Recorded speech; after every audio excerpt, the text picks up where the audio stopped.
Left tackle was a spot that everyone was very, I don't know, concerned about, I would say, and no pun intended again, concerned about the left tackle spot. And obviously we drafted Kingsley Suamataia. And this offseason, we've had a competition between Wanya Morris and Kingsley. However, since the pads have come on, it's been Kingsley's spot with the ones. And during the non-padded practices, you've had a little bit of a rotation there with Wanya. But since the pads have come on, it's been Kingsley's spot, the left tackle position. So I got to ask you guys, is this competition over? Or is it not done yet until we get to preseason gameplay to see how Kingsley does versus how Wanya Morris does? Is it over in your eyes? No, it's not over. Not even in the slightest. And so you got to realize it's the same thing we talked about the wide receivers. Andy's going to put these guys in and give them every opportunity to win the job out. And so when you're doing these evaluations, you're going to be going against, the defensive ends, obviously, King Felix and those guys are going to be coming at you each and every time.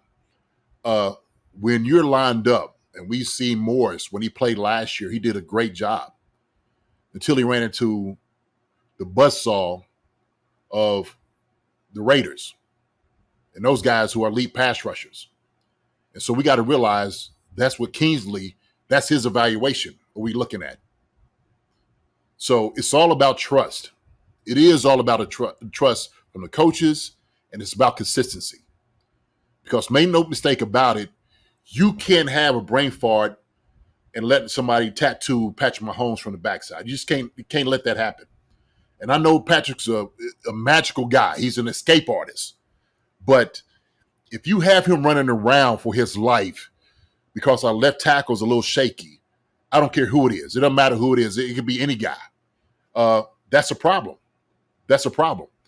So this is going to be a full evaluation through preseason, even probably the first couple of games, Marcus, to see exactly what he's going to be looking like.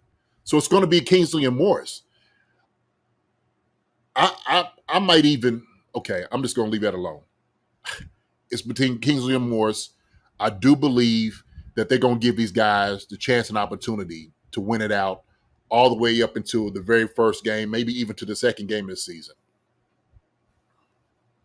Yeah, and I think with Wanya as well, they kind of, at least to an extent, they know what they have in him. He's been on the roster for a year.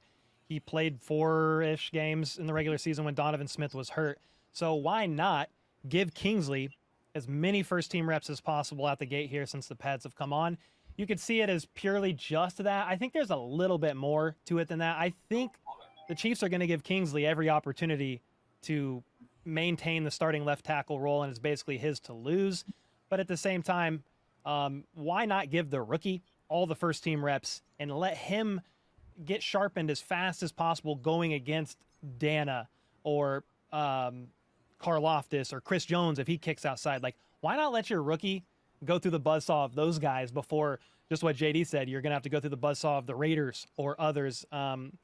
It's interesting to me, like they've been rotating in Wanya on the non-padded practices, and then when the pads come on, it's just Kingsley, all with the one. So that's intriguing. I'll be curious to see how it plays out rest of camp preseason. But to answer your question, I don't think the battle's over, but I do think the Chiefs are going to give Kingsley every opportunity to hold on to the starting spot at this point in time. JD was going to maybe mention the thought of bringing in a veteran, and if they aren't happy enough here down the road, I think sooner rather than later you'd have to pull the trigger.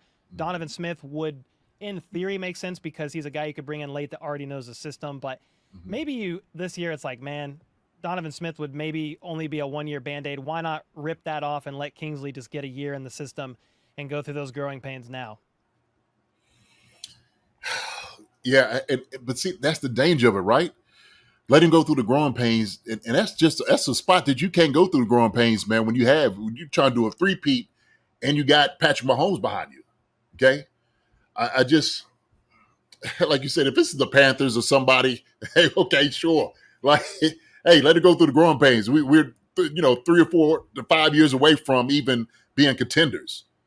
But everything rests solely on Patrick Mahomes being our quarterback for a legitimate shot at this three-peat. let's just be honest. Piece. Yeah. Sorry to cut you off there. No, go ahead. A big piece of the O-line too is can Joe Thuney come back to complete 100% form?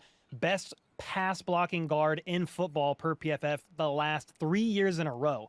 Every guard in the NFL, you can take PFF for what you want, but you can use some of their metrics, but highest pass blocking grade of any guard in the NFL 3 years in a row. So if Joe Thuney's back and truly 100% from that pec injury, I think you can maybe take a little bit more of a chance there with the rookie left tackle. But if they're like, I don't know if Thuney's going to hold up, and then so you've got somebody filling in like Norzad, or who else have they had over there at left guard right now? Is it Caliendo?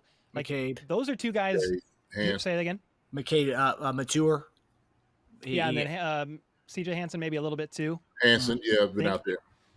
But I mean, if you're gonna, I don't know if you want to take a risk on two potential question marks on the left side. So hopefully Thuney is 100% good to go, and I think that helps Kingsley's case a little bit, or Wanya, whoever wins it. Yeah, and Thuney definitely coming back helps, no doubt about it. I would even say in a pinch, because we've seen Thuney move all the way out there to the left. He's done it. He's done it. If he comes in, it's like, hey, man, look, we'll let somebody else play guard because we know we got Creed right there, and there's somebody who's able to do left guard with us. Move Creed out if it comes down to a pinch, and he's got all these guys are not looking good. Put Thuney out there, okay? He's a consummate pro, man. He could get the job done, and we've seen it against the best. So, yeah, I and you're right, Cole. I was going to saying, man, it could it be a, seriously, could you think about bringing a guy in? And so, is your boy still out there, Marcus? Bakhtiari? Yeah, is he still?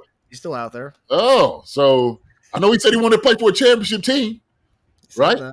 No. So, I will say this, and talking about ripping the Band-Aid off and just kind of going with our guy, a second-round pick, who we think is going to be the future left tackle. I mean, let's be honest, and this may be controversial to some, but Orlando Brown Jr., solid left tackle. He wasn't the best by any means, but he was solid. He was serviceable for us. Eric Fisher was another solid guy. Donovan Smith was solid. I mean, we haven't had it's not like we're going from what's his name? The 49ers left tackle, Trent Williams. We're not going from Trent Williams to a rookie. We're going from solid guys to a rookie. So it's not like, I'm not saying it's going to be that big of a drop off, is my point. We go with Kings. I don't think it's going to be that big of a drop off from what we had last year or in years past.